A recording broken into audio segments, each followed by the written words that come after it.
Rusia menjadi perbincangan di seluruh dunia.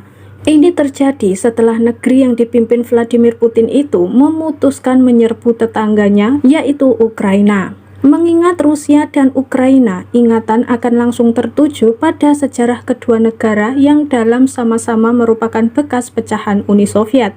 Keduanya juga sejatinya masih satu rumpun bangsa Slavia. Uni Soviet atau Soviet Union atau nama resminya Union of Soviet Socialist Republics atau USSR adalah sebuah negara adidaya di era Perang Dingin yang resmi bubar pada tanggal 26 Desember tahun 1991. Negara ini lalu terpecah menjadi 15 negara.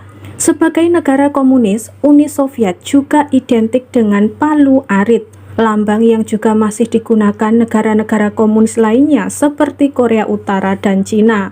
Lalu, mengapa palu arit identik dengan Uni Soviet maupun komunis? Dikutip dari Investopedia, komunis adalah ideologi ekonomi dan politik yang menerapkan sistem tanpa kelas, di mana alat produksi dimiliki secara komunal yang diatur oleh negara. Dalam komunis, kepemilikan alat produksi secara pribadi tidak ada, atau kalaupun ada, sangat dibatasi. Dengan kata lain, negara komunis adalah negara yang menjalankan sistem komunal atau kepemilikan bersama dalam kepemilikan alat produksi. Alat produksi di sini adalah seperti lahan pertanian, lahan perkebunan, mesin industri, hingga pengelolaan sumber daya alam. Komunisme juga adalah kondisi di mana harga barang, upah buruh, dan jumlah produksi lebih banyak diatur oleh negara. Meski masyarakat juga ikut menentukan meski dalam pembatasan ketat. Namun demikian saat ini dari sisi ekonomi bisa dikatakan tak ada negara yang benar-benar secara ketat menerapkan ekonomi komunis. Komunis kini lebih identik dengan ideologi. Sebagaimana sebuah penjelasan, komunis adalah cita-cita membentuk masyarakat tanpa kelas, di mana semua kepemilikan alat produksi dikuasai negara. Kepemilikan individu tetap diakui, namun dengan batasan. Dalam sejarahnya, perjuangan membentuk masyarakat tanpa kelas ini dilakukan oleh kaum buruh dan petani. Keduanya adalah golongan ekonomi yang kerap kali tertindas sehingga menginginkan revolusi atau perubahan. Simbol palu sendiri mewakili para kaum buruh industri, sementara arit menggambarkan para kaum tani yang sebagian besar hanya petani penggarap tanpa kepemilikan tanah yang cukup. Dalam perjuangan revolusi Bolshevik di Rusia yang dimotori Vladimir Lenin dan Joseph Stalin pada tahun 1917 di Rusia, kedua lambang perjuangan kelas ini digabungkan.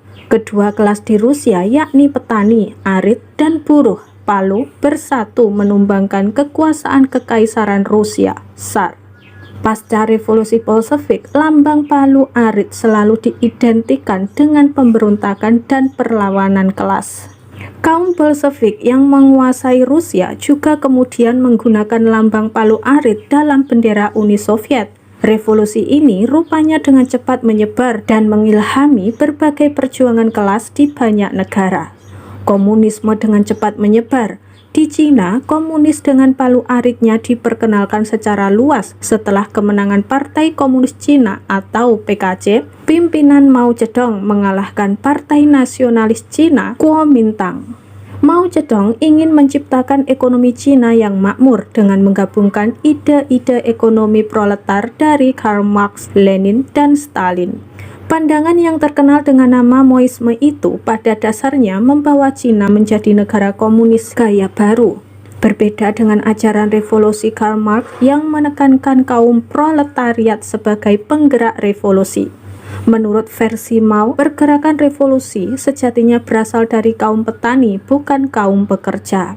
Sebagaimana kaum Bolshevik Rusia, Mao Zedong juga menggunakan palu arit dalam simbol Cina RRT. Dua negara komunis tersisa lainnya, yakni Kuba dan Korea Utara, tidak menggunakan lambang palu arit dalam bendera negaranya, namun menggunakannya dalam simbol negara. Selain palu arit, simbol komunis lainnya yakni bintang berwarna kuning dengan latar merah atau kombinasi keduanya seperti Vietnam. Di Indonesia, lambang Palu Arit juga sempat digunakan oleh PKI pimpinan DNIDIP. Belakangan, semua lambang Palu Arit dilarang keras pemerintah Orde Baru pasca peristiwa G30S.